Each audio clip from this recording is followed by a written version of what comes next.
With the transfer window now being closed, it is time to take a look at how Nottingham Forest might very well set up this season with these new 13 additions that we've made. What are Forest doing?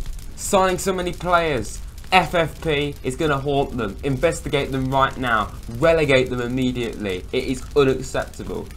There have been a few outgoings. Let's go quick fire because these aren't actually at the club right now. Hwang has gone out on loan to Norwich City. Makes sense. Go get some football, mate. Lewis O'Brien, quite clearly not in Steve Cooper's plans. He's gone to Middlesbrough under Michael Carrick.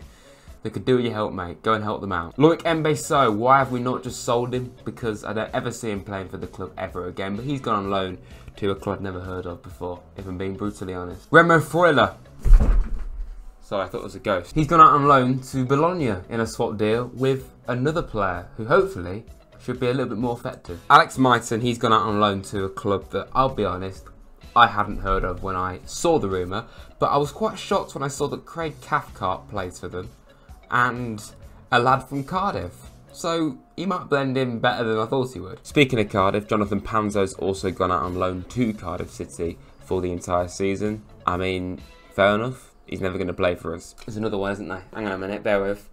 Yeah. It's Brennan Johnson, isn't it? Yeah, he's gone to Tottenham Hotspur. We'll put the graphic up for him because he deserves a graphic. I'm really sad about it, honestly. It was very weird watching Nico Williams play with Brennan just the other day for Wales. And now he's no longer his club mate. I don't like that. Hello. Hey, mate. Fancy seeing you here. In all seriousness, thank you, Brennan. Good luck at Spurs. I think you'll do excellent. I think you'll suit their system very well in what they're trying to do at the Tottenham Hotspur Stadium, where they can probably not win any trophies, but good luck. So, taking a look at the tactics board, seeing how Forest may very well line up this season. This is the team that played against Chelsea. That unbelievable win. What a result. Now, do I see this being the team that plays against Burnley? Potentially not.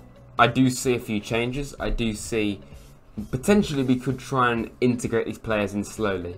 But surely, if you've got someone like Sangaré, he comes straight into the team. Now, that is brutal on Mangala. But let's just say Sangaré comes in, you do something a bit like this.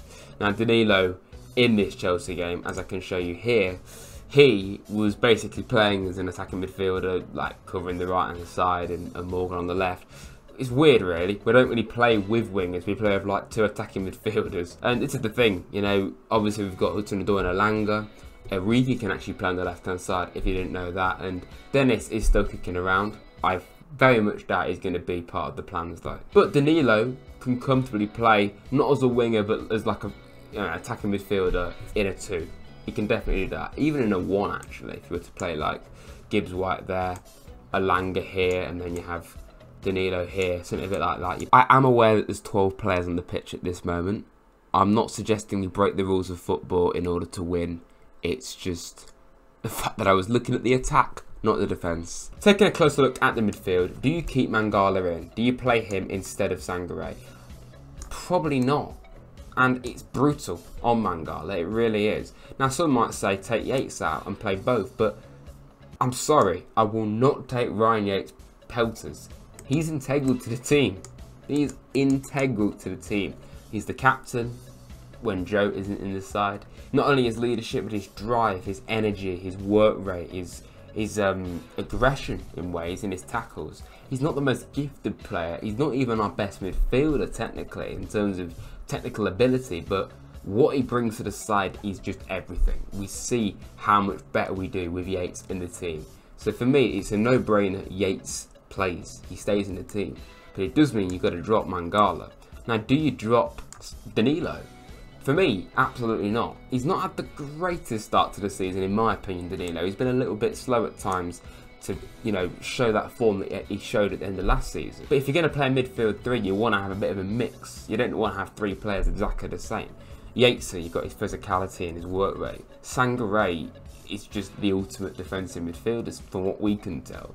And then Danilo, even though he was actually signed as a defensive midfielder, he's actually been more of an attacking midfielder at times, as we've seen. And this is why, you know, I'm perfectly fine if Danilo has to cover even the right wing. Essentially, that's what he was doing against Chelsea. Like, not playing on the right wing, but playing on the right-hand side of attacking midfield. So you've got to have Danilo in there, and even if he's not playing this high forward, like I probably wouldn't even play him that far forward. I'd probably have Sangare here, but probably. I mean, that if we play a back three, probably not that. But if we play two at the back, I think we go with Sangare as an actual 6, and then you've got these two, and then Danilo can just do his business here, and then you've got Yates just kind of, because you've seen how Yates is kind of pressing very high up on the right hand side. Even in pre-season we saw that, and it worked really well for him. So he's definitely going to continue to do that. Of course, there's arguments that you could play Gibbs White as an actual number 10, and then I mean, I don't really know how this works, to be honest. You've got to take out probably Danilo, actually. Take Danilo out and then put Hudson-Odoi into the team. He'd have to go here. Now, that's a brilliant front line. It really is. My only concern is on the bench. You haven't actually got a proper winger there that you can come on and trust. Now, of course, you can change the shape, but I'm talking out-and-out wingers. Now, Dennis is a winger, obviously, but he's not in the plans at all. I've just got him there because. Now, Aguilera's more of a 10. I'm not sure if he can play out wide, actually, but he probably can. Now, Origi actually can play out wide, which I think is really useful, but we've signed Divock to be a striker, and I think it is such a good signing, by the way. I think he could be so good for us, and it's a shame he's only on loan, yet with the option to buy, but so is Lodi, so I'm not going to hold my hopes too much. But Chris Wood, of course, I think he could be a good option for us, and Tyro can kind of, sometimes he plays out on the left, doesn't he? But you need Tyro down the middle. He's got to be down the middle, in my opinion. Just one more thing on the midfield. I want to mention Dominguez. I'm not too sure how he fits into the whole proceedings, really. I mean, yeah, it would probably just go with this. I've like Dominguez. I'm not sure how he fits in. I really need to see what he's all about. Unfortunately for Czech Kurate, I do feel he's going to be the one that really suffers from this, and he's not really going to play much. And I've not even mentioned Santos. I'm saying here Danilo's the most attacking minded of these midfielders, and he definitely is. But I think the only one that even comes close to him is Santos, with that creativity and that flair and drive that he has, just like Danilo does. And coincidentally, they're both Brazilian ballers, it seems. Obviously, you know, Santos played in that dreadful game against Burnley, and he was one of the few standouts. So that could be a thing we could do. And I'm just so... It's unbelievable to see the depth we've got now. So we've looked at the attack and the midfield. Let's take a look at the defence. So I'd probably take Bolly out here because Joe, for me, I want to see him play still because he's the captain of the club, just on the new contract. It just shows that he's still very much in the plans. And just that performance alone against Chelsea is excellent. 100% Wardle's made mistakes. He's made some big mistakes. I've criticised him in the past. But I've never once looked at him and just thought, yeah, get rid, sell. You know, that Spurs game away from home last season, he was getting so much hate. And, you know, even I was looking at him thinking, yeah, Wall shouldn't be playing right now. But I wasn't being ridiculous and just saying, yeah, get rid. It's just, you know, people can have their opinion, but it's just way too far for me. But it's obvious that Felipe has to be in the defence. When fit, he is our best centre-back still, for me. He's just so good. Got to be in the team, Felipe. Murillo, not sure how he fits in, to be honest. He looks an absolute physical presence at the back.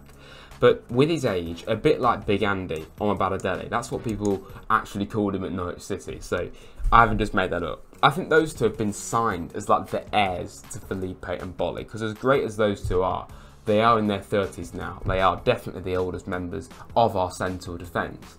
So we've signed two central defenders that are not even in need of being registered, which is only incredibly useful. So I have a feeling that might be the case. McKenna is still an excellent option, but I'm not sure how we're going to use him either. Bolly's been remarkable this season. He's been absolutely brilliant. But I think everyone knows Niakate was so integral last season. So do you play Niakate? This is obviously in a back two. Now, yeah. In a back two, I'd probably have to say you play Felipe and Wall. Or, if we're going to be brutally honest, Felipe and Niakate. I know Niakate plays on that side, in fact I'll just switch them over. Those two are definitely the best defenders we've got, still, for me. In a back three, though, I think it's a no-brainer that you bring in either Wall or Bolly in this case, and then do that. Obviously, you have to take out an attacker if you're going to do this, which I don't particularly like. You know, I don't really like having to take out a forward to make way. But you know, we'll just have to do what we did against Chelsea really, and just play what I had set up initially, just that kind of thing. I think that's fine as well. And just one more scenario as well is you have Aurier here, and then that allows some Montiel to come in, or even Nico Williams. Now, Montiel's a World Cup winner. He's looked great so far, I think, in the 2 appearances that he's made. Serge, I trust him at centre-back, I do, but I don't think we should be playing him there unless we really need to. Like, it's great. I think he's good there. I really do. And I do get what some people say. He's not the best wing-back. He's more of a right-back, and I do definitely agree with that. But I don't think you should be playing a right-back, right wing-back, whatever, as a centre-back when you've got all this centre-back depth. You've signed all that depth.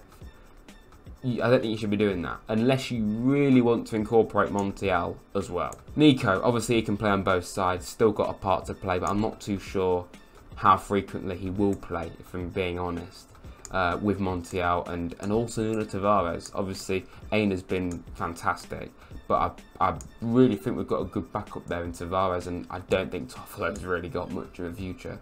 But my lineup would probably be, I think I've already shown you it pretty much anyway, that it'd probably be something like this right now. Not really sure. Like, in fact, no. As much as I like that back three, I do think the back three works. I do like that. I want to see 3 in midfield. I just think it works. And then you do like this kind of thing. Because I want to see Anthony Elanga playing regularly. Like, his speed, his pace, his work rate is unreal. It's been so good for us. So that's probably what I'd go for. Like, you've got so many different combinations you can do. Obviously, yeah, those two need to be a bit lower back if you're going to play 2 at the back. Just a brief word on the goalkeeper. Turner, I think he stays in goal. I think Vlash looks like an excellent option. Really proven goalkeeper. Played at a high level, played for Greece just the other day, actually. I think we've got an excellent goalkeeper there. And one that's played at a good level, like I say. But I think Turner has to stay in. I don't think he's done anything wrong to be dropped. What would you go with there, everyone? Do you think any of the formations or combinations have come out of work? Am I talking nonsense? Probably yes. Please like and subscribe to Rads if you are new. It goes a long way trying to get to 6k. And if you want to see more tactical videos like this, like when I'm looking at, you know, my review videos, for example, I could use it there potentially, then please let me know in the comments below, because I feel we'll get quite a lot out of this. But yeah, thanks for watching, everyone. Up the Reds.